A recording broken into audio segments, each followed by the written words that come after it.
Good afternoon. I'm Cindy Hall, President of the Women's Congressional Policy Institute, WCPI.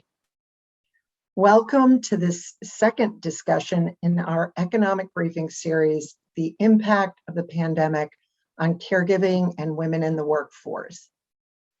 As most of you know, WCPI is a nonpartisan, nonprofit public policy organization whose mission is to bring together a community of bipartisan women policymakers and trusted partners to advance issues of importance to women, develop the next generation of women leaders, and foster a more effective and representative democracy. We work closely with the members and staff of the bipartisan Congressional Caucus for Women's Issues. I would like to thank our Congressional Briefing co-sponsors, the leadership of the Women's Caucus, Congresswomen Madeleine Dean and Jenniffer González-Colón, co-chairs, and Congresswomen Lucy McBath and Cammack, vice chairs. Our special thanks to the Society for Human Resource Management, SHRM, and AARP for their support for this briefing. We appreciate their commitment to addressing critical workplace issues for women. We thank today's speakers, Dr. Kerri Nelson, Ms. Rhonda Richards, and Dr. Lynette Fraga, each of whom will be introduced shortly. If you would like to tweet about this event, we encourage you and others to do so by using the hashtag WCPIEconSeries. November is National Caregiving Month, so it is appropriate that our discussion today will look at how the pandemic has exacerbated caregiving challenges, how caregiving needs at home affect women's ability to sustain thriving careers, and how we can create workplace cultures more supportive for both women and men with caregiving responsibilities. I am now very pleased to welcome Congresswoman Lucy McBath, Vice Chair of the Women's Caucus. Congresswoman McBath is serving her second term representing the 6th District of Georgia. She serves on the Judiciary and Education and Labor Committees. One of Congresswoman McBath's priorities has been working to ensure that women and families receive the quality care and benefits needed during and after the pandemic. Congresswoman. Hello. Good afternoon, I guess I should say, everyone. And thank you to the Women's Congressional Policy Institute for having me and for bringing us together to discuss such a really important issue. And I also want to thank our speakers that are joining us today for sharing their time and their expertise. Caregiving is an intrinsic component of the lives of millions of everyday Americans. Whether it be a child or an elder parent, millions of working Americans are faced with the responsibility of caring for their loved ones. And as we know, this burden largely tends to fall on women, many of them working women. And according to the AARP, 62% of caregivers in the United States are women, and 58% of them are working women. I know myself the immense undertaking caring for a loved one requires. When I was just 26 years old, I became responsible for a loved one in my family, caring for my mother. At that age, I had no idea what caretaking for an older loved one entailed. And on top of that, I was still a full-time flight attendant and stationed in a completely different state away from my mother. Eventually, though, I was fortunate enough to be able to move my mother to Georgia, where I was living and stationed, and found an assisted living home for her there. And also later, I had to transition her into nursing care. But not every woman nor family is able to afford such care. I realize that. But what I do know is that we must ensure that the future working women of America have the support and the resources that they need. We must provide funding to ensure every family has access to affordable, quality child and elder care. I thank the WCPI for holding such an important conversation today. And I urge all of us to turn these conversations into action. It's important. And caring for our families and our loved ones is just the right thing to do. Thank you so much and enjoy your conversation. Thank you so much, Congresswoman McBath, for your very personal and thoughtful remarks, as always. We appreciate your personal experience, and we were actually talking about it before this conversation started, and you only touched on one aspect of the caregiving that you've experienced over your life. And we know you really are devoted to this issue and would stay if you could, but you unfortunately are in the midst of a hearing. So we appreciate the time you took to stop by. Thank you so much. It is now my pleasure to welcome our first panelist, Dr. Kerri Nelson, lead researcher at SHRM. Dr. Nelson is responsible for leading, developing, and designing strategic workplace and workforce research that provides organizations, business leaders, and policymakers with evidence-based insights, recommendations, and innovations at the intersection of people and work. Dr. Nelson received her doctorate in industrial and organizational psychology from the University of Connecticut and has expertise in talent management, organizational effectiveness, survey design, survey research, and data analytics. Thank you, Cindy. Hi, everyone. It's so great to be here today to talk about such an important issue. And I'm very excited, as Cindy mentioned, I help lead the research team here at SHRM. And so we have a great variety of data that I'd like to share with you today on this topic. So as we're approaching nearly, almost 2 years into a global pandemic, we've been hearing quite a bit about how the pandemic has been having this disproportionate impact on working women, and in particular, women with caregiving responsibilities. And we've already heard a few stories today on how women tend to experience this struggle, particularly during this pandemic, between caring for their families and meeting the needs of their employer. So as a member of a research team that's been conducting research throughout the pandemic, we've seen that trend in a lot of our data. And so I'll be sharing some of that today. So to start off, I'll share some research from earlier this year and then transition to some of our most recent research in the past couple months.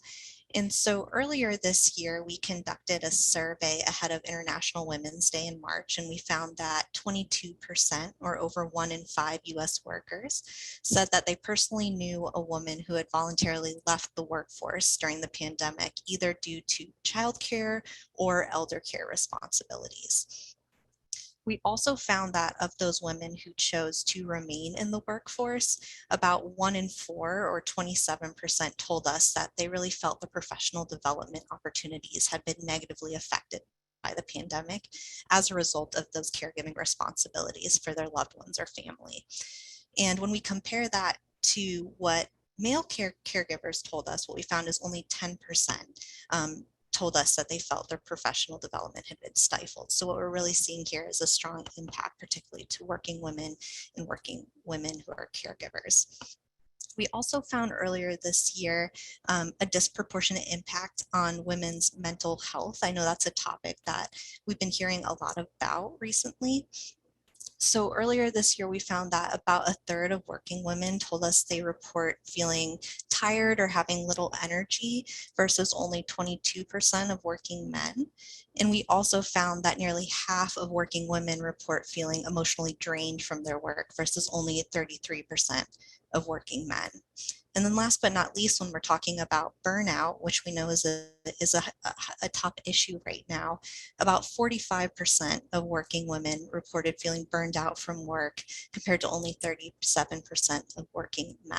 So what we saw very early on in the pandemic is that it put caregivers, and especially female caregivers, in a position where they had to make tough decisions between their families and work, or their families and their careers, or alternatively experience some mental health challenges like burnout, feeling emotionally drained as a result of balancing those responsibilities.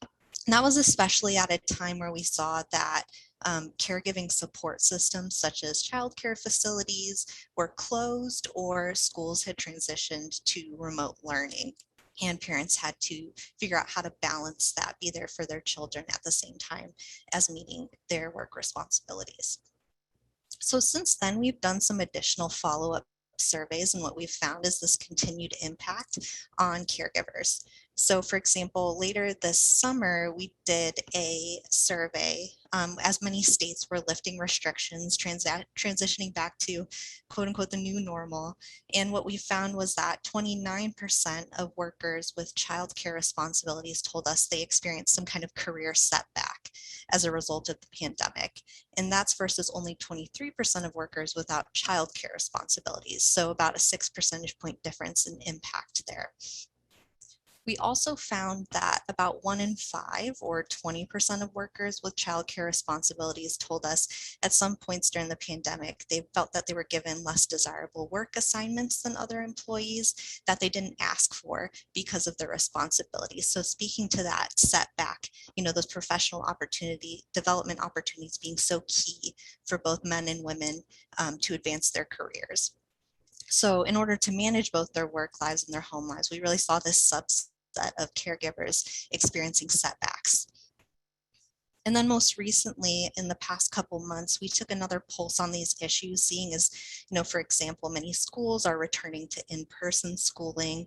And we asked some questions of working parents to see how they were feeling about that impact. And what we found was that about half of US workers with school-aged children told us that they spend time worrying about childcare during work hours.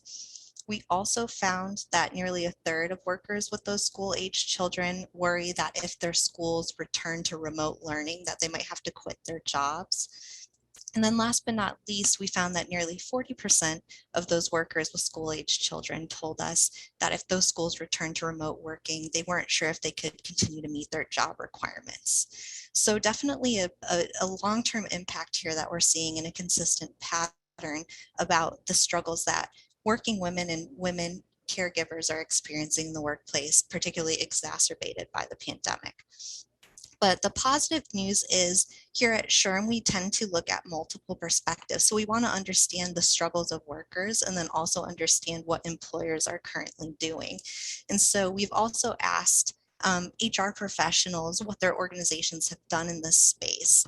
And what we found is that earlier this year, 1 in 4 organizations told us that they were planning to offer additional leave or flexibility options to employees with childcare or elder care responsibilities above and beyond what they offer to other workers. And they said they were going to either offer that, about 15% saying temporarily and about 10% saying permanently. So thinking about during the pandemic, with the ebbs and flows of different challenges, some employers were making some positive steps towards trying to address those needs. And then we also found that 71% of workers with childcare responsibilities agreed that their organization provided them with adequate accommodations or work options, such as flexible work hours, remote work, paid leave. But we also see that if 71% of workers say they had access to those things, that means that on the flip side, 29% didn't have access to those things. So we see a bit of a struggle there on what benefits that certain workers might have access to. So I think what this all sums up, and I'm looking forward to hearing what the other panelists have to share, is to really help understand what employers can do to best help shape this world of work, or workplace cultures, as someone else mentioned, that are not only better for women and caregivers, but also build these better workplaces that work for everyone. So thank you. I'm very excited to share more data with you later on today. Thank you so much, Kerri. The data you shared, of course, is cause for concern and is why we're here. And we appreciate your observations, the research that you all are doing to really help bring some clarity to what's going on at this time, and look forward to continuing to talk with you about it after our other speakers. So thank you. I'm pleased to introduce our next speaker, Ms. Rhonda Richards, Senior Legislative Representative in Government Affairs at AARP. In her role, she advocates for individuals and their families before Congress and the administration, focuses on many issues, including supporting family caregivers, helping people live independently in their homes and communities, and Medicaid. Prior to her work at AARP, Rhonda served more than 8 years on Capitol Hill, including as staff director of the Senate Health, Education, Labor, and Pensions Subcommittee on Aging. Rhonda? Well, thank you very much, Cindy, and to WCPI and the co-chairs and vice chairs of the Congressional Caucus for Women's Issues. Pleased to join you today to discuss family caregiving, working women, and the pandemic during National Family Caregivers Month. So I'm going to start off talking some about family caregiving, some of the impact of the pandemic, and some things that Congress is doing in this space as well. So when I'm talking about family caregivers, I generally mean family, friends, neighbors who have a significant relationship with and provide a broad range of assistance to a person with a chronic or other health condition or disability or functional limitation, meaning they need help with things like eating and bathing and dressing. And people who provide care and receive care are all ages across the lifespan. My comments are going to focus more specifically on adults caring for adults, unless I note otherwise. So there are 79%, or nearly 42 million, of the unpaid family caregivers in the US care for an adult who's age 50 or older. So 1 in 6 people care for someone age 50 and over. And overall, more than 1 in 5 Americans are family caregivers, and they're really the backbone of our nation's care system. Caregiving cuts across all ages, races, ethnicities, and demographics. 61% of family caregivers are women, 61% of caregivers are working, and 61% of care recipients are women. And when we're talking about family caregivers, they're doing everything from helping with eating and bathing and dressing and meal preparation, to shopping and managing financial affairs, transportation to appointments, coordinating care, performing medical nursing tasks like wound care and managing medications. And they may be doing one of those things, some or many of those things, and they do them on average for about 24 hours a week, which is really a part-time job when you think about it. And obviously all of these things were made more difficult during the pandemic, and doing it safely, and extra things to think about and coordinate, and things that they haven't had to think about before. And even in their regular day-to-day, family caregivers face physical, emotional, and financial challenges. They may need to learn how to safely help someone get in and out of bed or a chair. They may be concerned about their loved one's safety and well-being. Obviously, during the pandemic, this was an increased concern, especially for loved ones who lived in residential care communities or nursing homes, for example.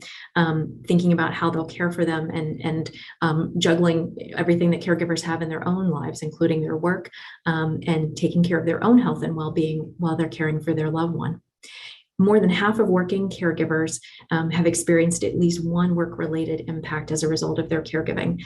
Taking time off, both paid and unpaid, and working different hours and working fewer hours are the most common ways that caregiving impacts work.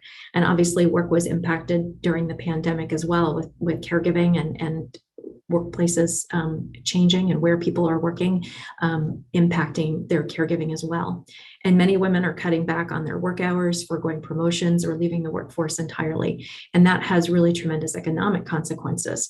One study estimates that a woman caring for a parent could lose over $120,000 in lifetime wages from reduced working hours, and $142,000 if she stops working. And those lower earnings lead to less savings and eventually reduce Social Security benefits. Then there are also out-of-pocket costs. According to a study that AARP released in June, family caregivers spend on average $7,242 out of pocket annually on caregiving. And that equates to 26% of their annual income on average spent on caregiving. That's a measure of financial strain. And women experience higher financial strain at 27%. And that figure increases to 56% for Hispanic Latino women, 35% for Black women, and 32% for Asian American Pacific Islander women. Nearly half of caregivers have experienced at least one financial setback as a result of caregiving, whether it's things like dipping into personal savings, cutting back on their own spending, reducing how much they save for retirement. And about 1/3 of caregivers have experienced 2 or more strains. And the pandemic has created even greater strains on family caregivers. More than 4 in 10 caregivers report spending more time per week and more money on caregiving as a result of the pandemic. In addition, almost 3 in 10 say the pandemic has impacted their caregiving related financial strain. And some family caregivers, for example, had a loved one move in with them during the pandemic. And since the beginning of 2020, 4 in 10 working women ages 40 to 65 have experienced job loss, reduced hours, furlough, temporary layoff, or reduced wages. And I'm proud to say that in part because of the work that we've done at AARP, lawmakers are starting to step up and help support family caregivers. The financial challenges of caregiving that I talked about are why AARP and over 140 organizations support bipartisan bill called the Credit for Caring Act, which is HR 3321 and S 1670, that would provide an up to $5,000 federal tax credit to eligible working family caregivers who are caring for loved ones of all ages. And we urge Congress to enact that legislation. And some of the lead sponsors, I will note, are women on both sides of the aisle in the House and Senate. Also, AARP led a coalition of organizations, over 80, that successfully advocated and worked with bipartisan bicameral sponsors to enact the Raise Family Caregivers Act in 2018, which requires the development of a national strategy to better recognize and support family caregivers across the lifespan. The Advisory Council created under the law released their initial report to Congress in September that includes 26 recommendations that will form the framework of the strategy, which is currently under development. And there are recommendations that relate to financial security and whatnot for family caregivers and workplace as well. And the report includes stories of family caregivers who have been caregiving for loved ones during the pandemic. This week, the House may consider legislation that would provide paid leave for family caregivers and invest in Medicaid home and community-based services to help more people live in their homes and communities and help family caregivers. And paid leave will provide family caregivers financial security by keeping them connected to their job while taking care of a loved one. Supporting family caregivers is really an important issue for policymakers in Congress, as many have experienced caregiving themselves and in their own families. Most people have been, or will be a family caregiver or will need the help of one, and it's really a nonpartisan issue. AARP also has some great resources for family caregivers at our Caregiving Resource Center at www.aarp.org/caregiving or aarp.org/Cuidar. Also a 1-800 number at 1-877-333-5885. And our online resource center has lots of tips and tools, local resources, state caregiver resource guides, prepare to care guides to help families come up with a plan to care for their loved ones, a Facebook group for family caregivers, military veteran caregiving guide, and many other things. Thank you for the opportunity to join, and I look forward to the rest of the conversation today. Thank you. Thank you so much, Rhonda. You tried to pack a lot into your presentation, and we'll ask you to repeat some of the resource information again later, I think. But we appreciate all of your statistics to post during the pandemic, pre-pandemic, what an incredible burden it can be on families and the impact. So we appreciate all that AARP and you personally are doing on this important issue. Before I introduce our next speaker, I also want to just note that Congresswoman Lucille Roybal-Allard is with us, and we appreciate all she's done on a wide range of issues affecting women's health and caregiving, and so we're happy she's joined us. I'm next pleased to introduce Dr. Lynette Fraga, Chief Executive Officer of Childcare Aware of America. Dr. Fraga began her career in early childhood education as a teacher in infant, toddler, and preschool classrooms, and has since held positions at the local, state, and national levels within the nonprofit, corporate, and higher education sectors. She has more than 25 years of experience as an educator, program director, and executive leader working on behalf of children and families.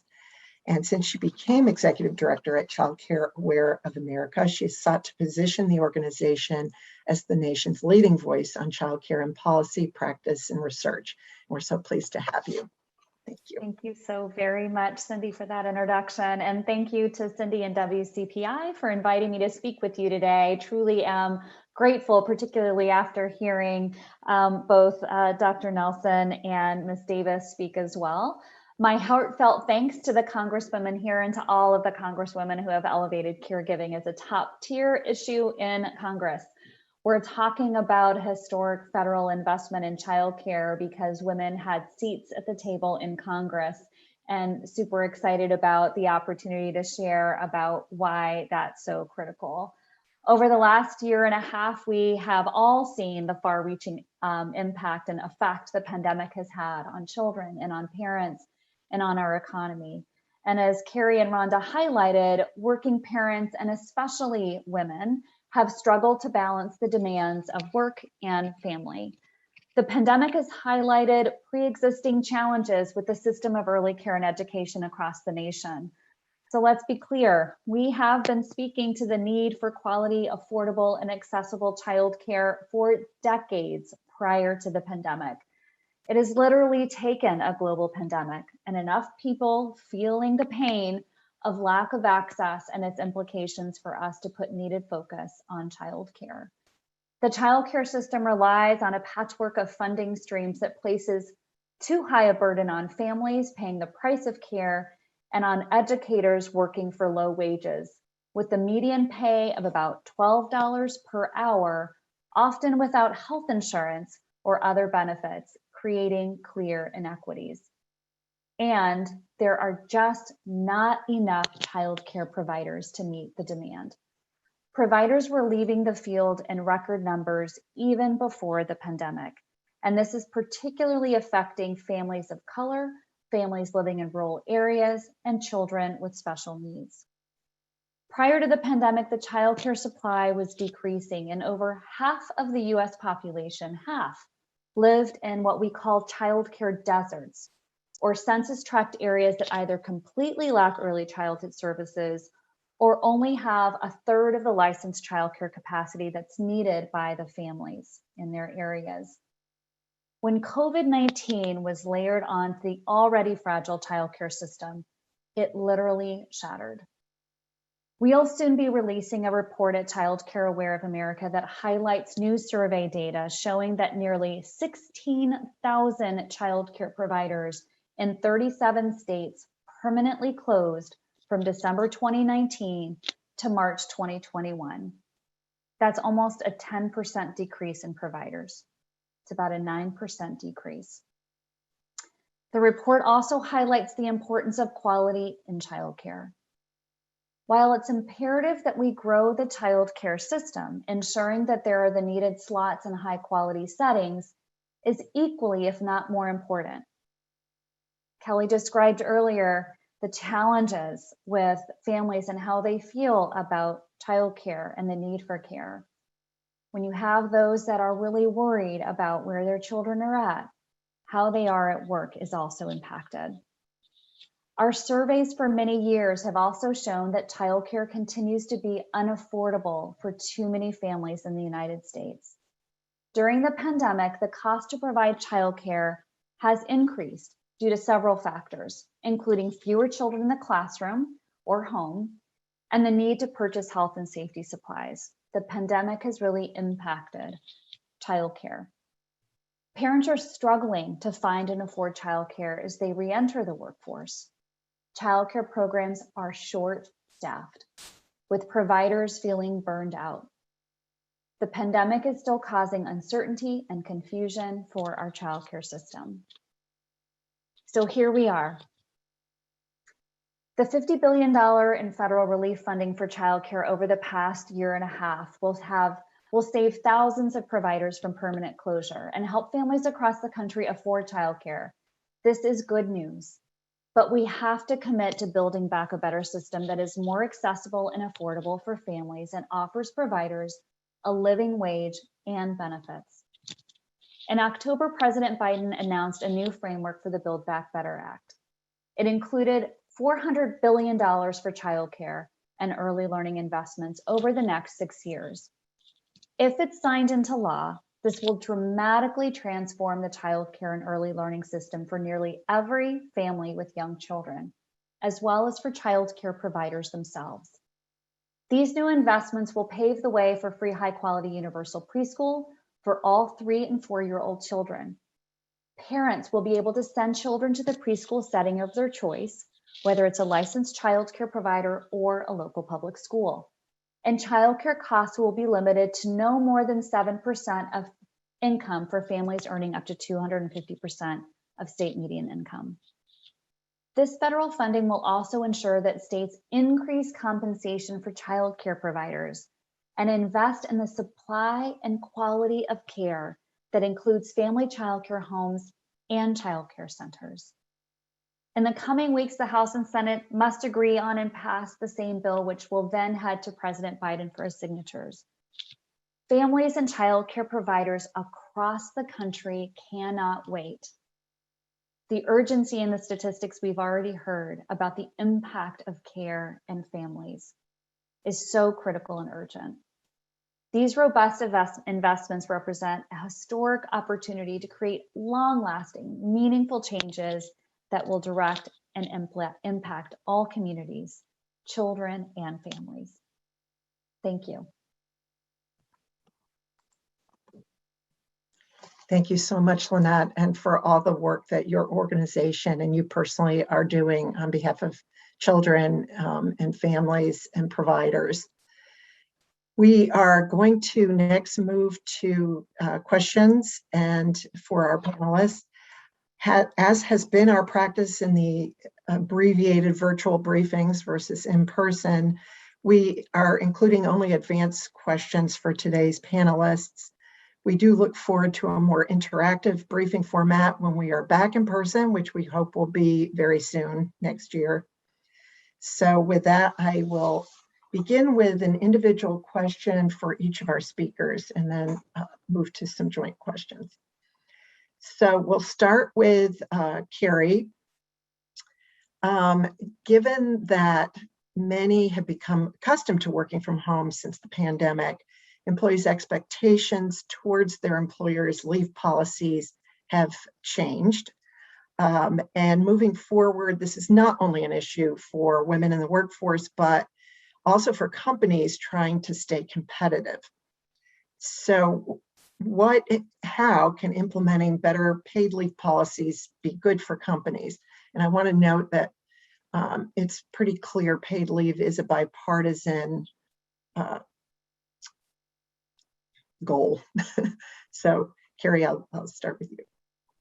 Yeah, I think it's a timely question right now, especially as we're hearing, from the employer's perspective, so many talking about labor shortages right now. So we've done some research around this idea of the Great Resignation. Lots of employees choosing to leave their jobs are on the search for greener pastures. And I think what's interesting is that in that research that we've done, we found that back in July, about 2 in 5 workers told us they were actively searching for a job or plan to over the next few months. So if that was what they told us in July, we can see that's we're sort of in the midst of that. And what I think is particularly interesting is we asked both workers and executives why they thought people were leaving. And from the worker perspective, compensation was the #1 issue, but underneath that, about 42% of those who were searching for a new job told us that they were searching for better work-life balance. And so I think this leave issue is tied to that. Yet in our business executive survey, we found that only 25% of executives thought that was a reason why their employees were leaving. So I think there's a bit of a disconnect between employers and employees on what they're seeking out. And I think this acknowledgement, you talked about how can this be good for employers? It's really about this competitive advantage as well. So if these workers are leaving for better benefits like flexibility and leave, then it's to the employer's advantage to try to offer those things, especially for what people are seeking out. And what we do find in some of our research too is that of those employers who told us they do offer some of these benefits like paid leave, they see a positive impact to their business. So 61% of employers in a paid leave survey we did back in 2019 told us that by offering paid leave, it helps strengthen their employees' health and wellness. 60% told us that by offering that leave, they're boosting engagement among their employees. 58% told us that it strengthens their ability to attract talent, so to bring top talent in, and then vice versa, 55% said it strengthens their ability to retain talent, so to keep those people working for them, while also helping them manage their work and home lives. So back to the question to run this out about how can this be good for companies, I think our data really drives home this idea that workers are looking for it, and those employers who offer it really experience this competitive advantage, not only by having happier and healthier employees, but also attracting more talent to them. Okay, thank you, Kerri.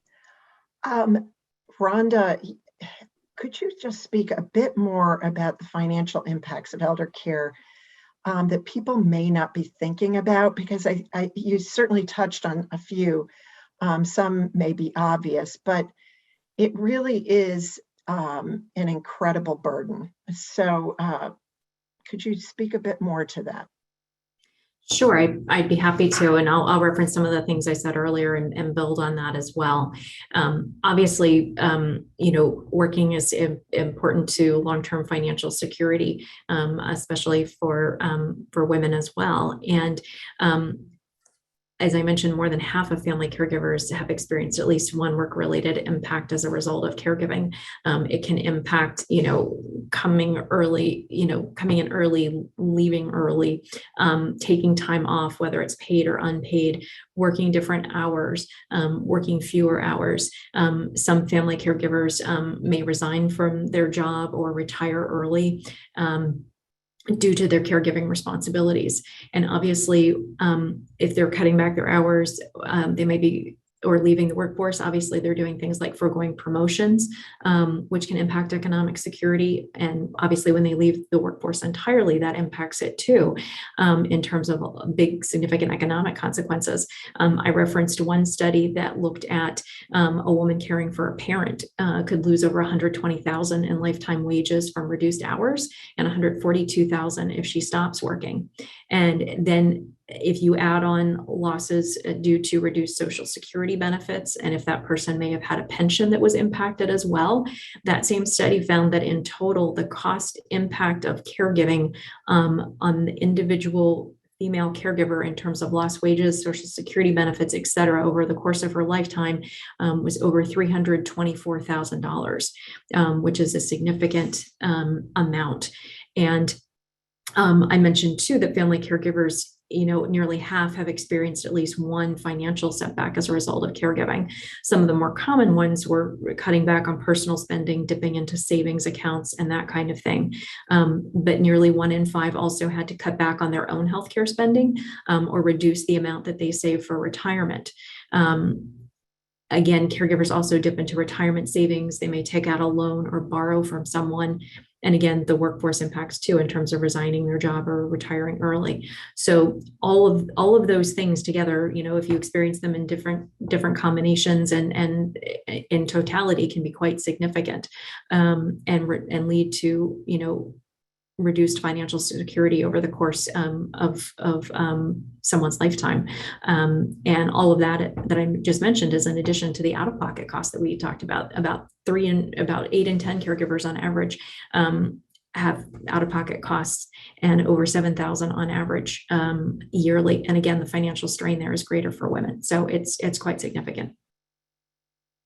Thank you. And you referenced the report that will be out soon from the Caregiving Advisory Committee.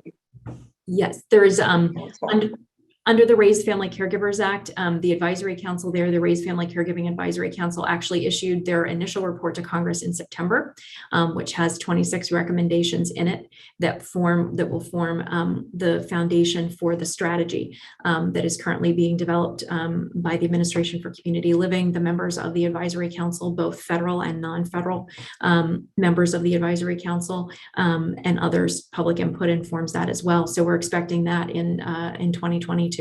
And that'll look at what are steps that, the government at all levels, federal, state, local, as well as other stakeholders, the private sector, philanthropy, healthcare, long-term care providers, many others as well. So, and look at, public-private sector solutions. Okay, good. So we should be looking for that next year, and that could be a really interesting briefing. And it's a reminder that every sector, every level of government is involved in all of these issues, private sector as well. So we all have a role to play. Lynette, and thank you, Rhonda. Lynette, could you speak to the respective federal and state roles in supporting quality, affordable, and accessible childcare? I think at least some of the audience may not be familiar with the role that is played and what states are doing. I mean, there's some really pretty innovative work going on at the state level. Yes, of course. So the federal government has the ability to provide the resources necessary to build a system of early learning and care that can reach every family that needs help. So, the opportunity to provide guardrails around how those investments are targeted, for example, how do we ensure and make sure that communities that have been, for example, historically marginalized receive funding first as a way of ensuring equity. And states are in a unique position to create systems that are responsive to the needs of communities. They know their communities, they know their states, they know their families' needs. And so how do we and how can states in that unique position work closely with entities at the local level, at the community level, be it Head Start or licensed childcare or the school district? States can provide the support for local systems and providers to respond to the needs of diverse sets of children and families and providers. So there really is an opportunity for there to be sort of a multi-government role. It could be a role at the federal, the state, and at the local level to really work together to put their arms around the needs of families and communities, particularly those that are in the most need of assistance. And just a note that there are states I always hate using these labels, red states, blue states, purple states, that all have supported pretty robust systems of early childhood education and child care solutions. And child care is education, just to be clear. To be clear, thank you. Absolutely. So just that, again, this really is something that everyone has a stake in, and that we would hope could be approached in a bipartisan manner. And we've seen plenty of evidence of this. Rhonda referenced amazing evidence, actually, particularly through the pandemic, to your point, that states have gotten really creative and innovative.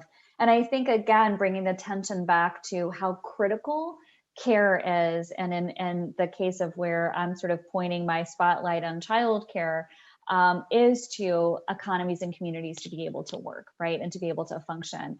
And so with that push and with that necessity, we've really seen some innovative ways that families and children can be supported in multiple ways. And how do we amplify those successes and ensure that we continue to drive those home for all of the reasons that have been heard today? They really are so integrated. Families don't live in discrete ways and sort of discrete paths. They they live in very complex ecosystems, and it's really up to us to ensure, really think about how we create systems of care, and particularly in this case that I'm speaking to, systems of early learning and care that speak to children's needs and families' needs and the needs of the economy and businesses. Thank you. I'm kind of thinking we should have had a caregiver share a story. We normally do that. We did it with a briefing last week where we had people specifically impacted. So I will ask each of you if you could share a story that you think particularly illuminates the challenges around caregiving in the work that you've done.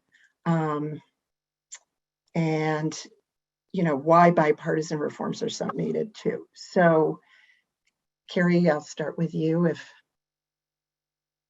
Sure. Yeah, I'm trying to think, top of mind for me is I had, a colleague reach out to me this morning saying, my child is homesick this week, so I'm going to be working remotely. Our meeting's going to have to be virtual. Is that okay? And I said, of course, I'm happy to meet with you. And I thought about, even sort of some of the maybe associated stigma around using flexibility and leave benefits available to you really resonated with me about why this is important, but also thinking about, in some cases we're very fortunate to have access to something like remote work, and not all workplaces have that. Something that we try to talk about at SHRM is, a lot of times the workplace conversation can shift to very white collar, like office work, but we also have to think about that there are many people during the pandemic who didn't have the opportunity to work remotely. So retail settings, healthcare, people, those essential workers who are like boots on the ground.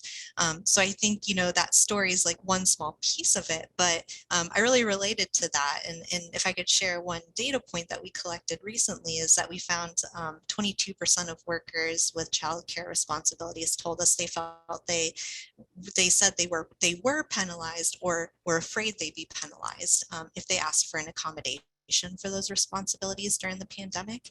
And what we found is that was particularly prevalent among female managers, so those sort of ascending into leadership positions.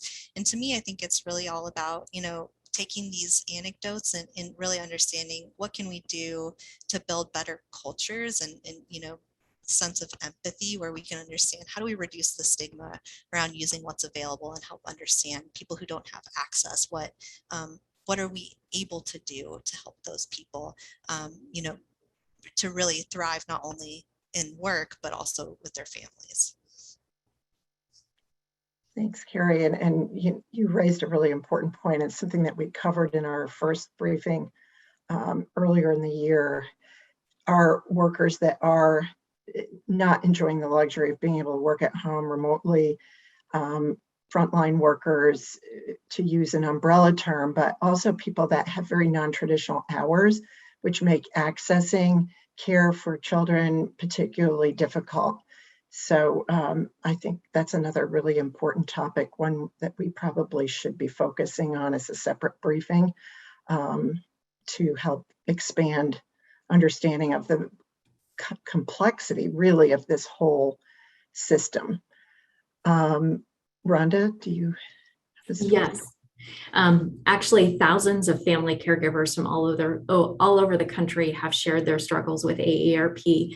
And I'm going to share a story from Angie Roman from Frackville, Pennsylvania.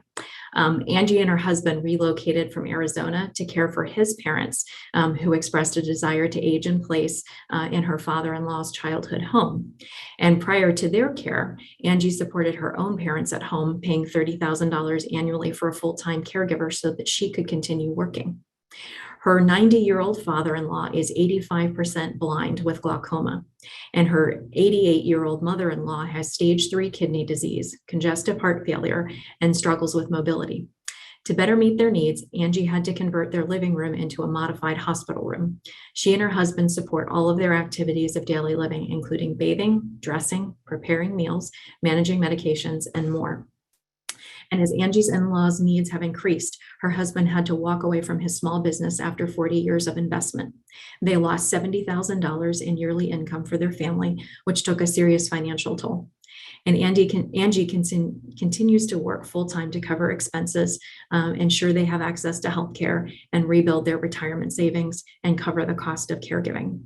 And Angie's story shows why it's important for Congress to pass the Bipartisan Credit for Caring Act that I mentioned earlier, HR 3321 and S 1670, to provide an up to $5,000 family caregiver tax credit to eligible working family caregivers to help them offset a portion of the cost of caring for a loved one of any age.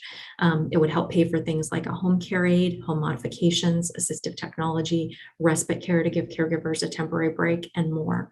And it would help caregivers regardless of whether the person that they're caring for is a dependent or lives with them or not. And this is something that has strong support across party lines among 50 plus voters. And it's important to provide financial relief. And obviously there are a lot of caregivers that may not have even been in the position that Angie was in, and could obviously benefit from financial relief as well. That is definitely a powerful example of how much is involved and what it costs. Thank you. And thank you also for collecting all the stories. I mean, that's such an important, we talk about research and data, and the stories of all these very human situations is critical. Thank you. And Lynette?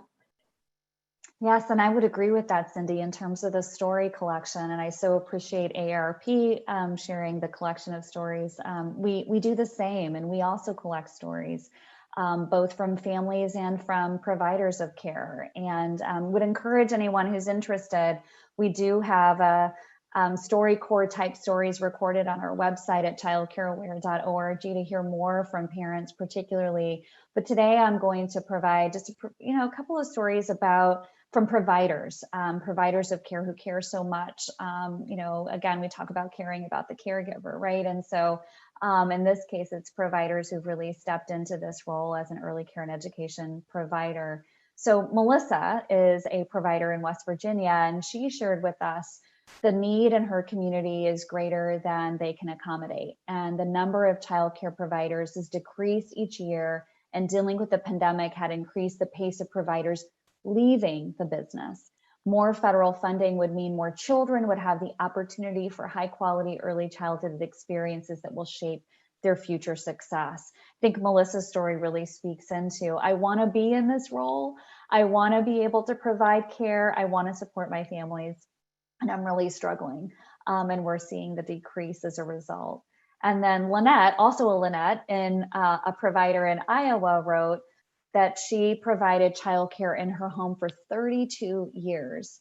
And she was really concerned if she raised her rate so she could make a decent living, she would put herself out of business. And this really speaks to the really challenging business model of childcare. Parents wouldn't be able to afford it. Already right now, the price of childcare is more for an infant is more than college tuition at a state college or university. Can you imagine that as a young parent having to pay for college when your child is 6 months old, 12 months old, 18 months old? That's really what families are facing. So she's really speaking into, and she says that she writes ongoing, more federal funding for childcare would mean I would no longer have to work below poverty level.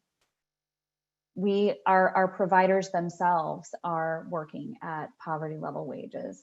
I could make a better living and invest more into my childcare setting, which is what we all want all of us to do, right? It's to make sure that our children and our families are cared for and so that they can thrive. Thank you so much. Very powerful. The last question for all of you is just in a minute or so, what would you like the primary take-home message to be for the policymakers in this audience? And we'll start with Lynette this time. Go back. Great. So first thing I would say is early learning hasn't had this much attention in generations, if ever, frankly. And we are at the cusp of achieving something extraordinary in this moment. with the opportunity for legislation like Build Back Better to really put our finger on taking care of our children and our families. But it's also worth noting that implementation is going to take time, and realizing that promise will take years of hard work. And as we undertake that work, to be patient and be open to addressing the concerns that families and providers raise. And I just so appreciate the colleagues on the phone, both Kerri and Rhonda, really speaking to the data and the data that families in their own experiences are revealing. As we move forward, we need to really listen and address those concerns of families and providers, and get these systems built with them and around them. Rhonda? There are over 48 million family caregivers in this country, and they're the backbone of the care system, and they need support. So RAISE family caregivers, I'm hearkening back to the bill name I mentioned. RAISE is recognize, assist, include, support, and engage them, 61% of whom are women. The public and private sectors play important roles in supporting family caregivers, and policy needs to specifically address the needs of these caregivers. Doing so helps not only them, but also the person that they're assisting. And whether it's a bill or an administrative action specifically about family caregiving, or as part of a bill that a member is introducing on an issue, think about family caregivers and how to address their needs, as well as the person they're supporting. RAISE family caregivers. Recognize, assist, include, support, and engage them. Okay. And Kerri? I completely agree. You know, Dr. Fraga mentioned the importance of openness, and that this process will take time. And so I think something that's a big takeaway for us is this idea that, and this applies, I think, both at the employer level and society at large, of building this culture of support and empathy. I think that's really the foundation of all of this. Is, you know, the pandemic, I think, has raised this issue of how do we recognize, you know, challenges other people are facing, even if those aren't our own challenges, and how do we understand how to support those people and help them, you know, bring their full selves to the forefront. And so I think really, to me, a key takeaway is how, while we're doing some of these great things, build this foundation underneath that, you know, keeps it afloat and keeps the support going, because I think that's so critical. That's something we see and talk about a lot here at SHRM, is this importance of workplace culture, or even, you know, societal culture, if you will, of really building a support system, because it can be there, but if you're afraid to use it, or there are barriers that you encounter, then it's not as successful as it could be. All right, well, thank you. Thanks to all of our speakers. I think that's a perfect way to end, a culture of empathy and support. Thank you for sharing your expertise on the impact of the pandemic on caregiving and women in the workplace. As our speakers have underscored, these issues are not new. Many have been exacerbated by the pandemic, in some cases perhaps in a positive way, finally really bringing attention to things that have been there all along.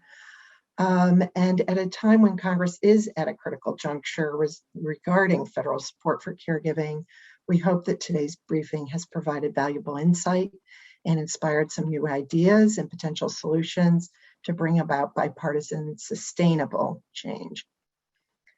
This conversation was recorded and should be available for viewing tomorrow morning at our website, wcpinst.org. And once this briefing ends, you will see a survey appear on your browser about today's discussion. We hope that each of you will take a few minutes to respond. Once again, our thanks to the Bipartisan Women's Caucus leadership, both members and staff, and SHRM and AARP for their support for this briefing. And finally, my thanks to Cynthia Ramos, Cheryl Williams, Kritika Sharma, and Vivi Iyer for their work to make this briefing possible. Thank you for joining us.